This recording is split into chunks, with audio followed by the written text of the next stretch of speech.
Hello everyone, welcome back in a big data analytics course and today's topic is challenges of big data.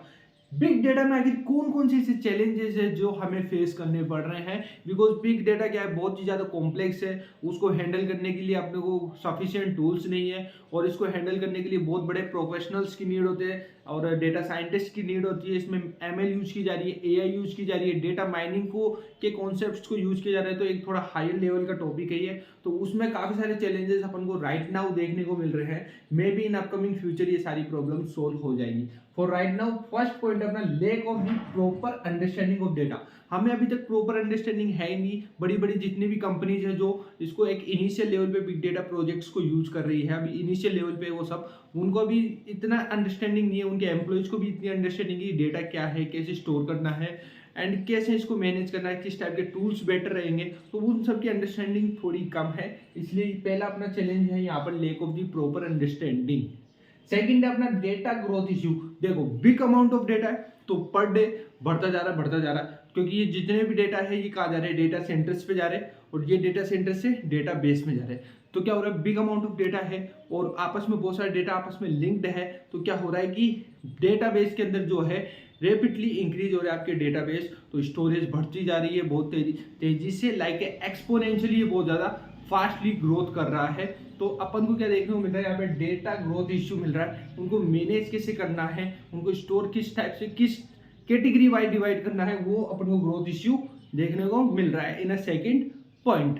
Third point अपना confusion while big data tool software. अब हमें ये नहीं पता कि कौन सा टूल बेटर है, हडूप को यूज करूं मैं, नो एसक्यूएल डेटाबेस को यूज करूं, स्पार्क को यूज करूं, कौन सा बेटर है। और दूसरी चीज, आपको किस टाइप का प्रोजेक्ट बना रहे हो तो कौन सा टूल बेटर रहेगा। मेन इश्यू तो ये रहता है कि प्रोजेक्ट स्पेसिफिक कौन सा टूल बेटर रहेगा। आपका प्रोजेक्ट ज्यादा बड़ा है, ज्यादा छोटा है, कुछ अलग चीजें यूज कर रहा है, तो उसके अकॉर्डिंग अलग अलग टूल्स आते हैं बिग डेटा के, तो कौन सा टूल बेटर रहेगा उसमें थोड़ा कंफ्यूजन रहता है। Lack of the data professionals, ये तो हो ही रहा है। अभी क्या बिल्कुल नया है डेटा, बिग डेटा आपका, तो यहाँ पे क्या हो रहा है, जितने भी प्रोफेशनल्स अभी धीरे धीरे वो समझ रहे हैं, पढ़ रहे हैं, चीजों को जान रहे हैं, तो थोड़ा टाइम लग रहा है इसके अंदर। तो यहाँ पे lack of the data professionals की कमी है यहाँ पर।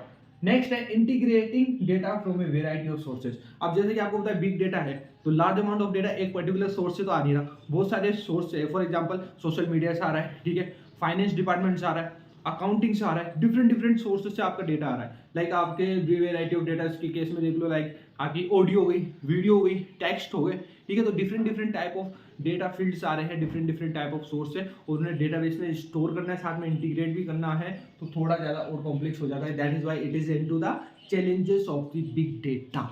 Sharing, sharing in the sense कि डेटा को, बिग डेटा को किस तरह से शेयर करना है, उसमें भी हमें कमी देखने को मिल रही है। नेक्स्ट है सर्चिंग, पर्टिकुलर डेटा के बारे में सर्च करना कि ये डेटा किस टाइप में और किस जोनर में अपन इसको यूज कर सकते हैं, उसमें थोड़ा सा प्रॉब्लम देखने को मिलता है सर्चिंग के केस में, क्योंकि गूगल के ऊपर या किसी भी आप सर्च इंजन पे जाओगे उस पर इतना स्पेसिफिकली चीजें नहीं दे रही कि राइट नाउ, बिकॉज नया है टॉपिक, फिर से बोलूंगा।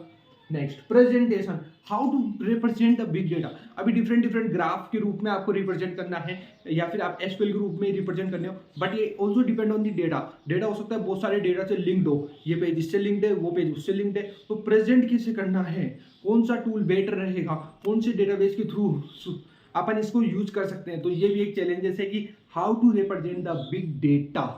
तो ये थे हमारे challenges of big data. Now we will see the sources of the big data. Big data के सोर्स क्या है या एक तरह से बिग डेटा के टाइप्स क्या हो सकते हैं, इस टाइप से भी एक क्वेश्चन आ सकता है, जिसके अंदर सबसे पहले आता है सोशल डेटा। सोशल डेटा जो भी सोशल मीडिया के ऊपर एक्सप्लोर हो रहा है डेटा, चाहे वो टेक्स्ट में हो, ऑडियो में हो, वीडियो में हो, फेसबुक यूज कर रहा है, ट्विटर यूज कर रहा है, इंस्टाग्राम यूज कर रहा है, यूट्यूब यूज कर रहा है, that all comes in social data, जो एक बिग डेटा है, ठीक है। बहुत सारे यूजर्स से बहुत सारे लोग इंटरेक्ट होते हैं, बहुत सारे वीडियो बनते हैं, यूजर्स होते हैं, देखने वाले होते हैं, बनाने वाले क्रिएटर्स होते हैं, बहुत बड़ा स्केल है इसका। सेकंड है machine data. Machine data in the sense ATM हो गया आपका, जिसमें मशीन से इंटरेक्ट हो रहा है, कोई भी हार्डवेयर मशीन हो गई, कोई इंस्टॉलेशन की मशीन हो गई, ठीक है, जैसे कार बनती है, मैन्युफैक्चर होती है, उसमें बहुत सारे रोबोट्स हैं, उनके पास खुद का एक डेटा कि किस तरह से कार को डिजाइन करना है, तो पूरा मशीनी डेटा उसके अंदर आता है। थर्ड आ गया आपका ट्रांजेक्शनल डेटा, जो भी आप ट्रांजेक्शन करते हो बैंक के थ्रू, किसी भी चीज की शॉपिंग कर रहे हो, किसी को पे कर रहे हो, ट्रांजेक्शन हो रहा है, लेन देन हो रहा है, उसमें आपका डेबिट कितना हुआ, क्रेडिट कितना हुआ, पूरी डिटेल देखने को मिल रही है इन्हें transactional data. Human generated data, human generated data are those data like biometric हो गया आपका, तो उस टाइप के जैसे भी आप कोई वेरिफिकेशन के लिए जाते हो डॉक्यूमेंट्स के लिए, तो जहाँ पे ह्यूमन के जो भी डेटा होते हैं लाइक फिंगर के हो गए, आपके आपके आई के हो गए, ठीक है, तो जो भी human generated data that comes into this. Now customer master data. Customer master data जो भी आपकी वेबसाइट्स होती है, ई कॉमर्स वाली हो गई लाइक, या अमेजोन हो गया, आपका फ्लिपकार्ट हो गया, ये रखते हैं सबसे ज़्यादा मेन, जिसके अंदर आपका बर्थ ऑफ डेट हो गई, नेम हो गया, एड्रेस हो गया, पूरी डिटेल एक तरह से आपकी नॉर्मली वो रखते हैं, कस्टमर मास्टर डेटा के अंदर आता है। अब इसी के अंदर बहुत सारी एप्लीकेशन है जो अपन देख सकते हैं अपने मार्केट में, इससे बहुत और भी ज़्यादा हो सकती है, मैंने कुछ लिए लाइक फाइनेंशियल के अंदर अपन इसको देखते हैं, एस्ट्रोनॉमी के अंदर ये डेटा होता है, हेल्थ केयर के अंदर अपन इस डेटा को यूज कर सकते हैं, आईओटी आपकी हो गई लाइक डेटा को सेंस करता है, उसके अकॉर्डिंग आपकी मशीन चलती है और उसके अकॉर्डिंग आउटपुट चलता है। लाइक अपन ने एक बटन से दबाया और पर्दे खुल गए, ठीक है, लेकिन सेंस क्या किया उसने कि धूप आ गई है, पर्दे खोल दो, उसने ऑटोमेटिक पर्दे खोल दिए। ये आता है आपके आईओटी के अंदर। मीडिया हो गया आपका, एंटरटेनमेंट हो गया, मीडिया बहुत बड़ा हो गया, सोशल मीडिया भी हो गया, वैसे मीडिया भी हो गया और एंटरटेनमेंट भी हो गया, बहुत बड़ा स्केल हो गया। टेलीकम्युनिकेशन बहुत बड़ा मार्केट है आज के टाइम में, टेलीकम्युनिकेशन के अंदर देखने को मिल रहा है। ट्रांसपोर्टेशन, ठीक है, ट्रेवलिंग के अंदर कितना ज़्यादा डेटा का यूज किया जा रहा है। वीडियो सर्वेलेंस, सीसीटीवी हो गया आपके, आजकल हर लोग क्या होता है सिक्योरिटी के पर्पज से सीसीटीवी को यूज करते हैं, that is your video surveillance के अंदर आता है। तो these are some basic applications and the sources of big data. अब चलते हैं नेक्स्ट टॉपिक की ओर। अब देखते हैं problems with the traditional large scale system, यानी अभी जो ट्रेडिशनल लार्ज स्केल सिस्टम है कि लाइक डेटाबेस होता है जिसमें डेटा स्टोर किया जाता है, that is your traditional large scale system, जिसके अंदर क्या होता है डेटा सेट होते हैं, ठीक है, वो डेटा सेट एड्रेस के ऊपर होते हैं, पर्टिकुलर वायर के थ्रू जाता है डेटा डेटाबेस के अंदर एंड आप तक पहुंचता है। इस तरह से हो रहा है ये ट्रेडिशनल वे के अंदर। इसमें क्या क्या प्रॉब्लम्स है अगर अपन बिग डेटा को स्टोर करवाते हैं, तो सबसे पहले निकलता है कॉस्ट ऑफ स्टोरेज, यानी कि आप जानते हो लार्ज अमाउंट ऑफ डेटा है, ठीक है, बहुत सारे डेटा सेट के अंदर डालोगे यानी डेटाबेस के अंदर डालोगे, डेटाबेस डालोगे तो डेटाबेस बढ़ाने पड़ेंगे, तो it will rapidly increase, exponentially बढ़ता जाएगा आपका डेटा से, स्टोरेज भी बढ़ती जाएगी, तो कॉस्ट ऑफ स्टोरेज बढ़ती जा रही है। इसके सॉल्यूशन के लिए आप कर सकते हो कि आप लोकल स्टोरेज के ऊपर डेटा स्टोर कराना लग जाओ, लाइक पर्टिकुलर यूजर के लोकल स्टोरेज पे डेटा स्टोर हो रहा है, जितना वो डेटा देख रहा है उतना ही उसके लोकल स्टोरेज पे सेव हो रहा है, जब उसको हटाना होगा तो वो वहाँ से हटा लेगा, आपको खुद के उसमें स्टोर करने की नीड नहीं है। तो इसकी ये प्रॉब्लम थी कॉस्ट ऑफ स्टोरेज, इसको सॉल्यूशन कैसे मिला, लोकल स्टोरेज। नेक्स्ट है कॉस्ट ऑफ प्रोप्रिएटरी हार्डवेयर। इसके अंदर क्या होता है जो आपकी स्टोरेज है, तो जितने ज़्यादा स्टोरेज, जितने ज़्यादा डेटा सेट, जितने ज़्यादा डेटा सेंटर, उतनी ज़्यादा हार्डवेयर की नीड होगी, तो उतनी ज़्यादा हार्डवेयर की नीड हो रही है। अगर इसके सॉल्यूशन की बात करूँ तो अपन कर सकते हैं commodity hardware. Commodity hardware particular user जो हार्डवेयर यूज कर रहा है, लाइक मैं मोबाइल यूज कर रहा हूँ तो मेरे पर्टिकुलर हार्डवेयर की कॉस्ट कम रहेगी as compared to that particular data centre के ऊपर जो वायर यूज कर रहे हो, फिर उनको वहाँ से वहाँ गो थ्रू करवा रहे हो, तो वो वेरी कॉस्टली हो गया।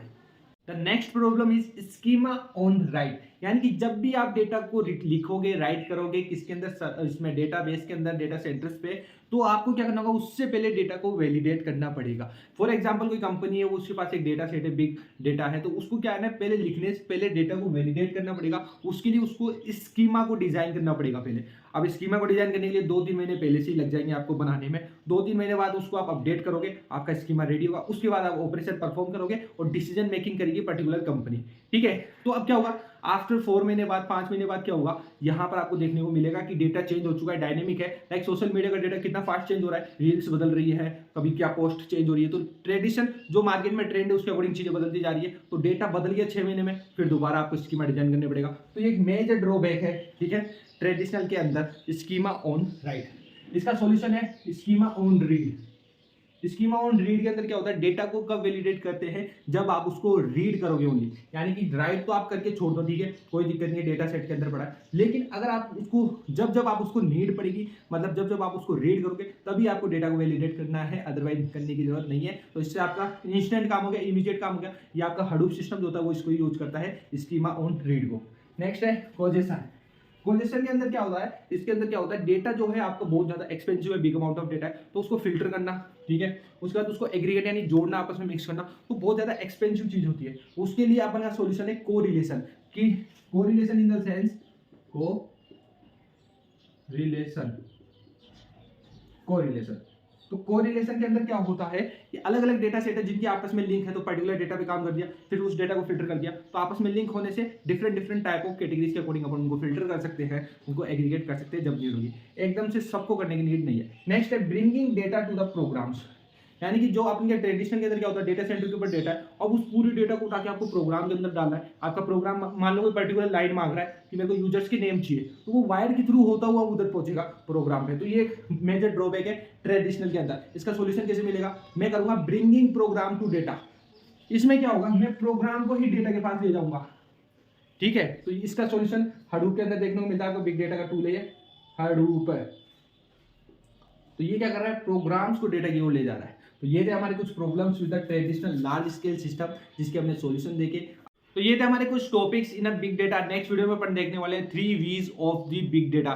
3 V क्या है बिग डेटा के अंदर, तो must watch that video. Exam point of view से हर चीज के लिए इंपॉर्टेंट है। And subscribe this channel, like this video अगर आपको मजा आया। जय हिंद, जय भारत। मिलते हैं नेक्स्ट वीडियो के साथ में।